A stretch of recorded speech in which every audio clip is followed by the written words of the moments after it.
Notre Dame is number one. Notre Dame with a miracle win. He's going in. Notre Dame has scored. And welcome back to UND.com's continuing coverage of the Fighting Irish at the BCS Championship. We are joined by former Irish quarterback Brady Quinn, current Kansas City Chief quarterback. Brady, let's talk a little bit about preparation for a BCS game. Everett Golson's going through this. You went through it twice. We're about 48 hours away from the game. What's going through his head? Well, a lot of things at this point. You know, preparing for a BCS game is different than others because you have so much time in between your last game and then when you actually play.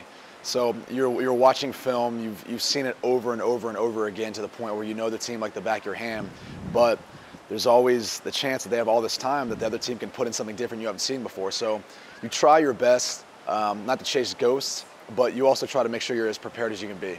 As a starting quarterback, do you feel like there's more pressure to try to do something unusual? I know Everett is a scrambler. He can make things happen.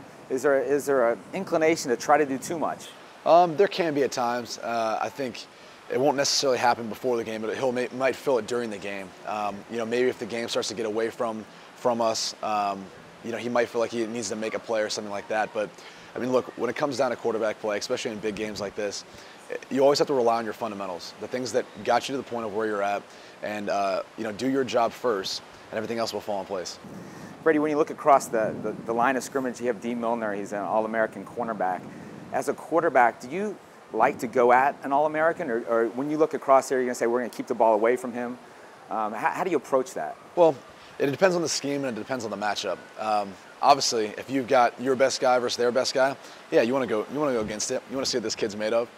But I think if you feel like it's not necessarily a matchup that weighs in your favor, you might try to work the other side. But it also all depends on how a team looks at him.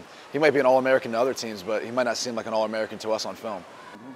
The last couple years in the NFL, you've had the experience of being that next man in, like Tommy Rees has been this year. How is Tommy's preparation for this game differ from, say, Everett's? Well, again, you're not going to get the amount of physical reps that Everett's going to get throughout the bowl practice season, but I think you know, he's done a tremendous job this year staying ready mentally.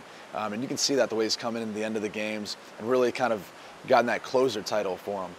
So I think if he just continues to do what he's done all season, preparing himself mentally for that moment of the game, especially at the end of the game, which is the most critical, he's going to do well. He's going to perform just like he has. How do you, when you say prepare, how do you do that when you're on the sideline and you know that, you know, in an instant you have to be in the game, and not only be in the game but be sharp? Well, it's tough, but I think it starts during the week, during practice.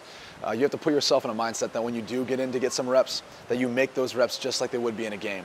And I think every single rep that the starter's taking, you have to mentally be going through in your mind exactly what you'd be doing. I actually, when I've been in that position, used to kind of drop back behind the play, behind everyone else, and kind of go through my footwork, my reads, as if I was in there right then.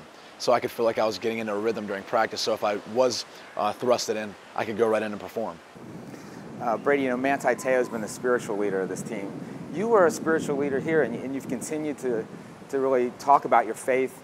How does faith play a part in a team's success on the field? Well, to me, you know, I put my faith before all else, and I think it has allowed me to persevere through times of adversity on the football field or even off the football field. It's helped me to, you know, other teammates to understand maybe what their real true calling is for life, and when you can do that, it's kind of a liberating feeling because then you're able to free them up to enjoy the game of football. They don't feel as much pressure. They don't feel like it's a life or death situation, whether they get this first down or whether they win the game. And when you're able to play more loose and relaxed and enjoying it, you're going to play your best football.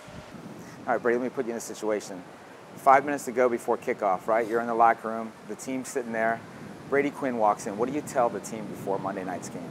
Man, if I had that opportunity, and I only had 5 minutes or less than that, I'd say two things. One, you got to make sure when you go out there, you don't get distracted by the circus that goes on outside of it. It's going to be the biggest environment you've ever been in up to this point in your life. But the game has not changed. It's still a game of football. And the second thing is to enjoy it.